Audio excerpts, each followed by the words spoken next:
ليلة الجريمة، يعني هو جاب البنت عشان تشوفينها، صح؟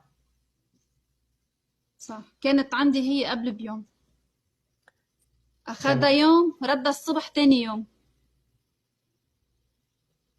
ردها هي طلبته أو أنت طلبتيه تجي هو جابها. بدون ما أنا كنت تطلبينها؟ بوقتها نهار اللي جابها، كنت نهار اللي جابها لعنا هون على البيت مع مرت أخي بالمستشفى عم بتولي. مم. أنا ما معي خبر بده يجيبها ولا اتصل فيني قال لي بدي يجيبها. فجأة جابها لك.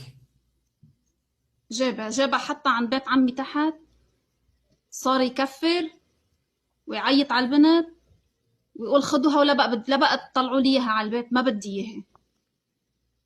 هذا اللي حكي.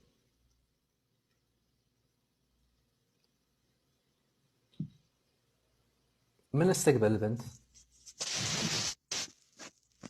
مرت عمي. وأخذتها مثل ما كان منتشر، يعني ملابسها وسخانة وفيها بقع وفيها، يعني علمينا شو اللي صار. مخزقة، شعرها منكش، منها طبيعية، فزعانة كانت، منها مبسوطة. مع أنها أمس كانت مبسوطة عادي ما فيها شيء، اليوم اللي قبله. لا، وقت اللي كانت عندي ايه كانت مبسوطة. طيب بعد ما أخذتها مرت، قلتي لي من اللي أخذها؟ مرت عمك؟ مرت عمي. وبعدين إيش صار؟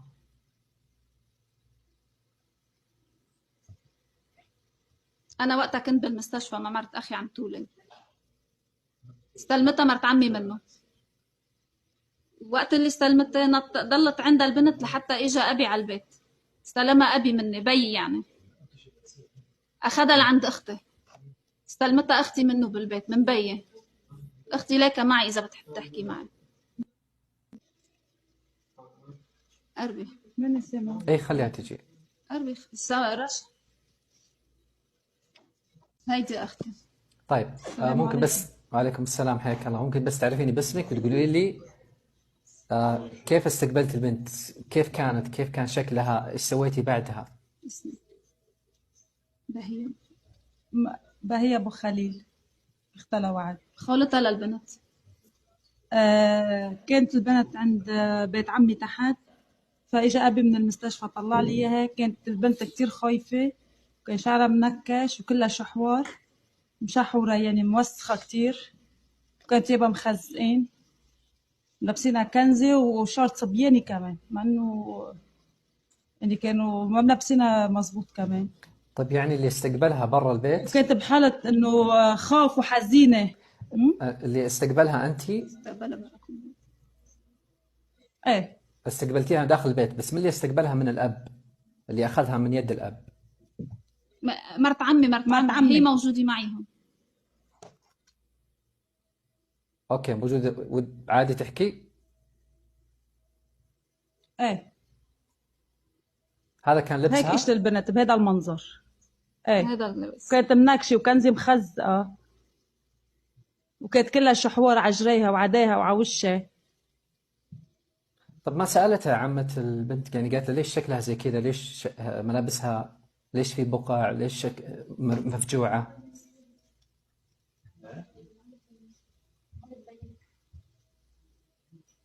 ما سألتها يا وعد؟ بلا سألته. ما شو ترد، ما ما كانت بترد، ترد، ما تجاوب. ما ما تجاوب. يعني تجاوب. شو ما سألتها ما كانت تجاوب، كانت هي بتحسها فزعانة. انه خايفة، فزعانة من شيء. يعني كانت بوضع حزن منه طبيعي وخوف.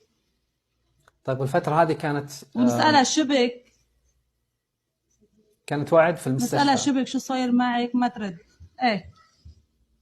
ولا سألتوا الأب طيب ليش كذا؟ ليش شكلها كذا؟ ليش جبتها كذا؟ دقيت له أنا وقتها بالمستشفى كنت، إنه ليش جايب البنت هيك بهذا المنظر؟ ليش منها لابسة؟ ليش موسخة؟ خليت أمي تحكي معه. طب أنا ما بحكي معه. قال شو بها البنت؟ لابسة ما بها شيء فوق، ما في حدا يدير باله عليها، ما في حدا يهتم فيها فوق. هذا اللي كان رده. تمام. بعدها ايش اللي صار؟ جيت أنا تاني يوم لعندها على البيت، إنه لعنا لهون على البيت، طلعت من المستشفى وجيت لعندها. إيه، وصارت تدهور صحتها، تدلع خايفة، تدلع خدتها بتزعل من أول شي، مكان. خدتها على السوق، جبت لها تياب.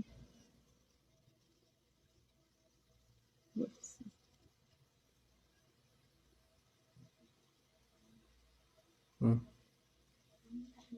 لان ملابسها ما ينفع انها تلبسها.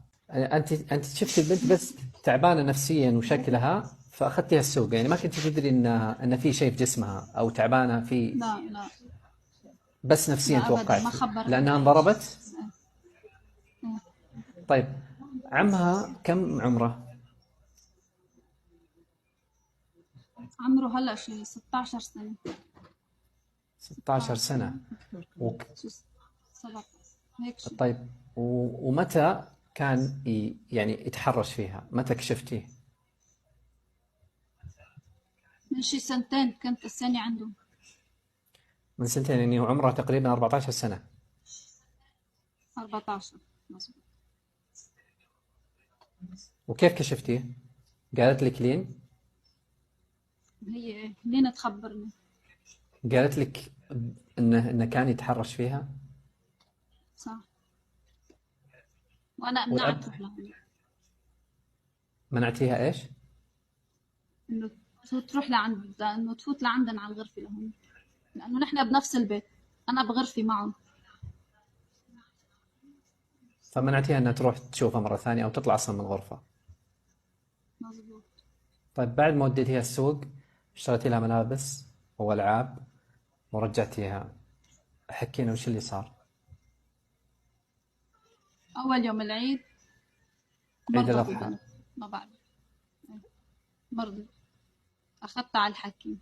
وش مرضت؟ يعني في شيء، في دم او سخونه او وش النوع المرض اللي يعني لاحظتي فيها؟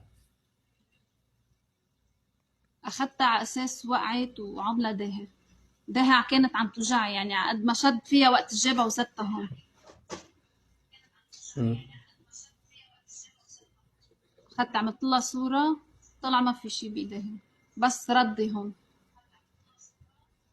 بس هذا اللي كان مشكلتها، يدها ما كان عندها حراره، ما كان عندها نزيف، ما إيه كان. يعني لا لا أبدا.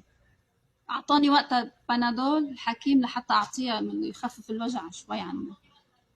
كانت تاكل طيب الوقت هذا، الفتره هذه او اليوم هذا؟ تاكل بس مرة بالنهار، إنه بس ما تاكل كتير. يوم عن يوم صارت صحتها تتدهور. طيب بعد ما ما تاكل، رجعتيها، ما تشرب، ما تنام. حتى النوم ما تنام؟ ما تنام لا بالليل ولا بالنهار. طيب ايش كنت بتضل تسوين انت خايفة تروح الفتره هذه؟ تركض لبرا. اركض فيها، انه روح فيها على الحكم، ما روح هيك روح هيك، ما حدا حط ايده فيها. خدتها على المستشفى، ما حدا حط، حتى حرارة ما اخذوا لها، حرارتها ما اخذوا لها حرارتها. طيب كيف كان وضعها في البيت؟ يعني كانت لحالها جالسة، توقف شيء تقولين قاعد تركض أو تخاف أو؟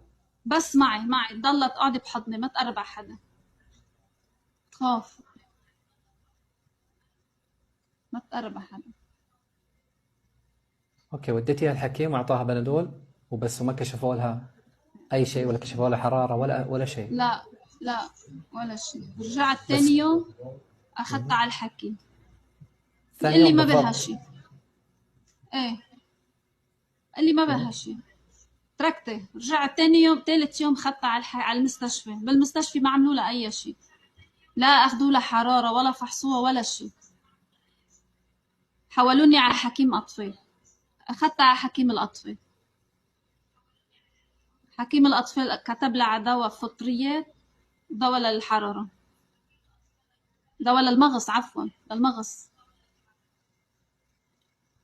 فطريات ومغص؟ للمغص. قال لي، وعمل لي ورقه دخول للمستشفى، قال لي في حال ما ارتحت على الدواء بتدخليها بالمستشفى.